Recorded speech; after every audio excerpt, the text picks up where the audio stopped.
நமஸ்காரம். 1000 நாமங்கள் 1000 கதைகள் 289வது திருநாமம் ஜகத்தஸ் சேதவே நமக.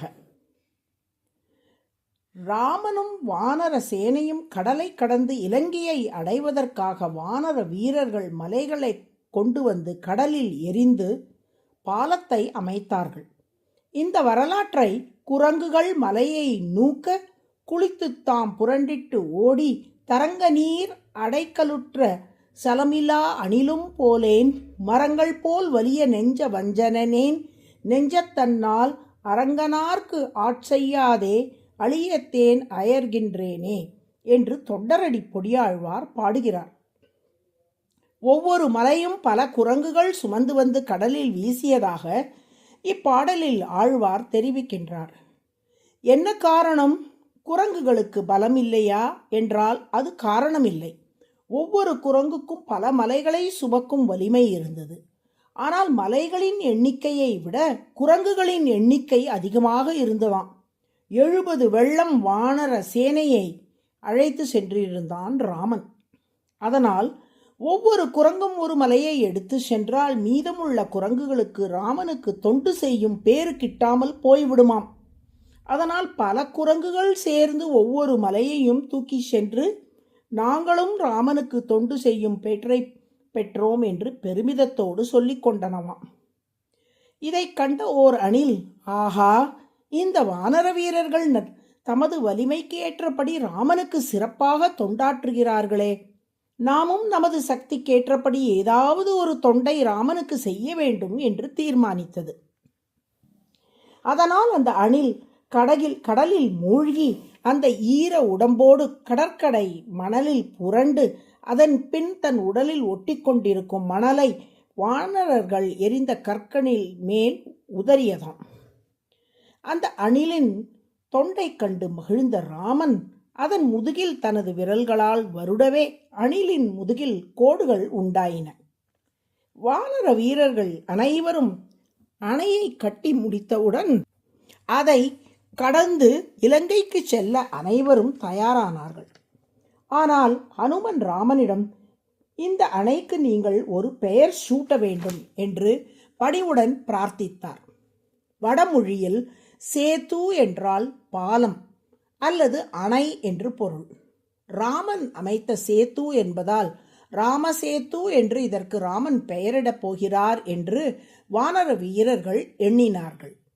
ஆனால் ராமனோ வானர வீரனான நளன் இதை முன் நின்று கட்டி முடித்தான். எனவே நளசேது என்று இந்த அணை அழைக்கப்படும். மேலும் நளன் தமயந்தி கதையை கேட்பவர்கள் கலியின் கொடுமைகளில் இருந்து விடுபடுவது போலவே இந்த நளசேத்துவை காண்போரும் கலியின் கொடுமைகளில் இருந்து விடுபடுவார்கள் என்றார். அப்போது ஹனுமன் ராமனை பார்த்து, சுவாமி, உலகில் உள்ள அனைத்து பொருட்களையும் தாங்கி நிற்கும் சேத்துவாக தாங்களல்லவோ இருக்கிறீர்கள்.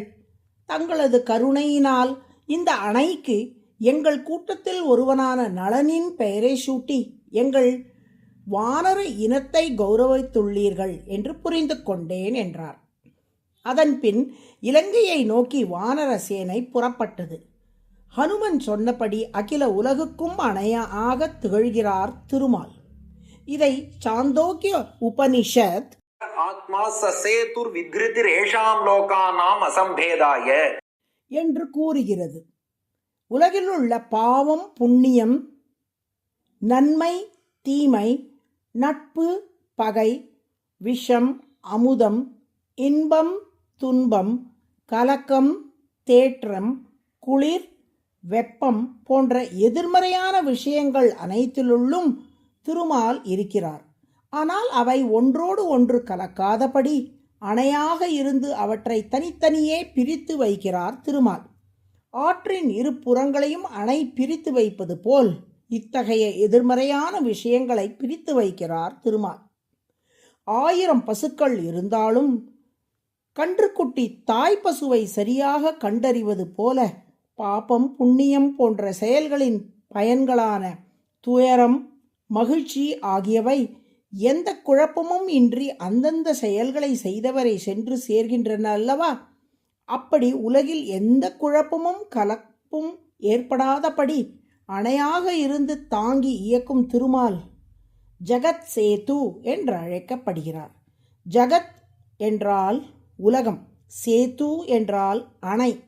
உலகுக்கே அணையாக இருக்கும் திருமாலுக்கு ஜகத் சேது என்று பெயர். அதுவே சஹஸ்ரநாமத்தின் 289வது திருநாமம். ஜகத் சேதவே நமக என்று தினமும் சொல்லி வரும் அன்பர்களுக்கு கடப்பதற்கு அரிய பல மைல் கல்களை கடக்கும் ஆற்றலை திருமால் அருள்வார். நாராயண நாராயண.